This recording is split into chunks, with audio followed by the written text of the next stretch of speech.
Hello, my name is Caden, and today's video I'm going to explain a little something about the GM steering columns from from like the 60s and later on. A lot of these columns, they're pretty much the same and remain the same over the remainder of time. What I'm working on now is fixing the loose tilt column, and all this ever is, from what I've learned most of the time, and you can even see it there. You see that Torx bolt in that hole? There's 4 of them around this piece here, this shaft, and they just back out for some unknown reason. There's probably a reason, I just don't know it exactly, but they back out and it causes the loose column, and eventually they can back out all the way and this will come detached and you'll lose all of your steering. So it's actually very important you fix this right away. But main thing I want to go over is the and as you can see, I kind of have it set up here, is these pivot pins. Now I got one out on this side here. They just look like that. They have a hole in them. You can thread a screw and they just go inside right here. They hold this housing on, which has to come off for me to get to those bolts. Anyhow, what I'm talking about is on how to remove them, basically. Now, I fought with this for a while and watched some other videos. Horsepower Tube makes a super good video on how to tear the whole column down and to put it back together, and on how to get these pivot pins out. He does a pretty good job explaining it. Now, he does not know me. I'm not affiliated with him in any way. I just really liked his video on how detailed it was and how good of an explanation he gave.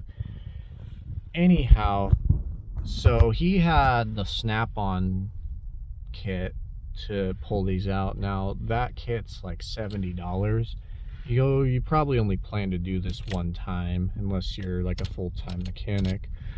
But so there's other ways you can do this. And now what I'll say, yes, O'Reilly's, AutoZone, a lot of those places, they'll sell a kit for it. Do not buy it. I'm stressing this, do not buy it. Read the reviews, you'll see how big of a piece of garbage they are. I took a chance and thought, oh well, maybe I'd be lucky and it would work out for me. Nope, not even close. Don't even chance it.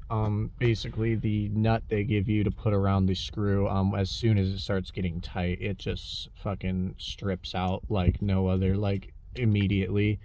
And it's a really big piece of Chinese garbage, and that's all it is. It made me real mad. Now, other things you can do, I did try machine screw with the same setup. Use the steering wheel nut that you would use to hold the steering wheel on to begin with. I like to use 2 washers because otherwise the other one will start to concave a little bit. As it gets tighter, it'll press in. So I use 2 to be sure. It's a little stronger and it'll be less likely to you know, concave the washer and push it inward. Now, you could try these machine screws now, but here's the problem with them. I wasn't having any luck with them. So I don't know if you can see up close here, but this screw is my finger's kind of in the way. Hold it at the other end, but this screw is bent. I don't know if you can see it when I turn it, twist it and stuff. You can see the screw is totally bent. I've went through probably about 4 of these before I gave up, because the screw starts to bend and then the nut binds on the threads here, and then guess what, it starts to round off. Now, these are an 8/32 thread, and no, that does not mean a 1/4 inch. 8/32, it's different. It's a fine thread, not a coarse thread. It's a very fine thread. 8/32. Get one that's only about an inch long. The longer the screw, the more likely it is to break.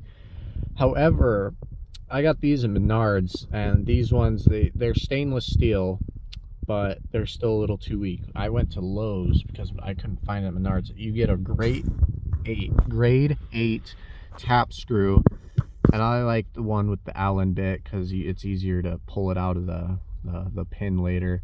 But you just center this so the pin has something to slide out of, and you tighten this down.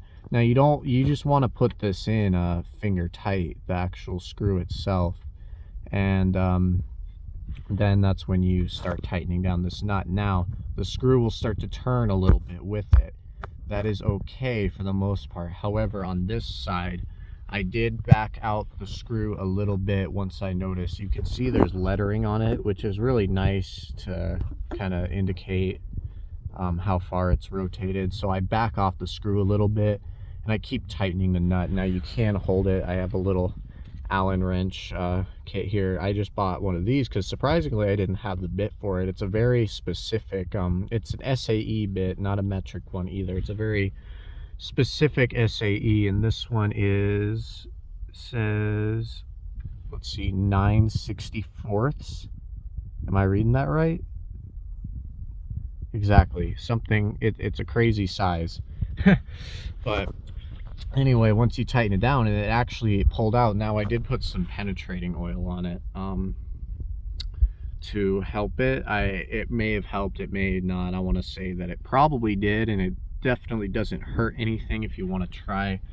Next thing I was going to do was maybe try some heat with it, but I also kind of worried about that because this this piece is actually as far as I know, I believe this is plastic, but this I know is plastic. It's a little close for comfort. So the grade 8 cap screw and the 8/32, these nuts, they work well. Now these nuts are a really odd size, and I actually don't even really have the exact size it is. Now the closest you're gonna get, this is what I got, 11/32, which is pretty close. You can see it's pretty close, but it still has just a tiny bit of play in it. And another thing that works okay, because the socket's always going to be better because it can grab 6 sides instead of just 2. They're not going to have a line wrench for this size nut. I mean, maybe they do. Comment if I'm wrong, but I'm pretty positive I wouldn't be able to find a line wrench for this size, and it's not really worth my money. So the 9mm socket that I have on this seems to do okay, and that is what I use to actually pull the other side out. So I'm gonna get to doing it on this one too, and I'll just show you a little more. This is what they look like. They have that little threaded hole inside there. Now remember, only thread the screw in about finger tight. You don't want to crank it down inside that pin, because if for some reason now these shouldn't break, but if you're trying it with a machine screw or something, I still don't recommend it, because assuming their columns are pretty old, stuff's going to be kind of stuck together. Get the strongest stuff you can buy. It shouldn't break, but definitely don't crank it down in there, because if it does, you don't want it stuck inside that pin, and then you'd have to drill it out, and it makes it a really big pain in the ass, and that's all.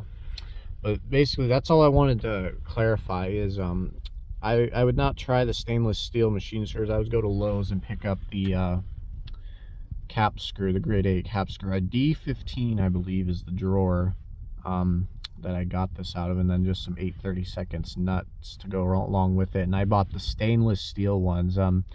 You might be able to get away with like galvanized or zinc coated ones, but my recommendation, just buy the strongest there is. It's like $1 and some change for like a little box of them. So I went with the stainless steel ones, and it seems to be working, and hopefully I'll get this thing fixed by the end of the day. But that's just something I wanted to kind of clarify and go over with.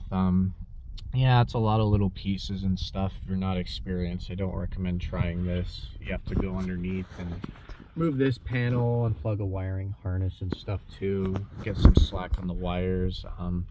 Special tools are involved, like the steering wheel kit puller, the lock plate press, and then you'll definitely need a little variety of Torx bits, some Phillips bits. It's a lot of small parts is all. But that's all for the video. I just kind of wanted to clarify that, because now that I have experienced it myself, listen to the other guys. There's a lot of videos out there on this, but listen to them, guys. Get the grade 8 screw. Don't bother with the fucking puller kits at all. Most of them are junk. This will work just fine. Just get you some quality washers too. Stainless steel, preferably. Something that's not gonna flex or bend. But anyway, we're getting her fixed up slowly. The window's another project too. I might go over that in a little bit as well. Mainly just needs clips and stuff. But anyway, thank you guys for watching, and I'll see you in the next video. What do you know? I got the other side out using the same trick. Nice.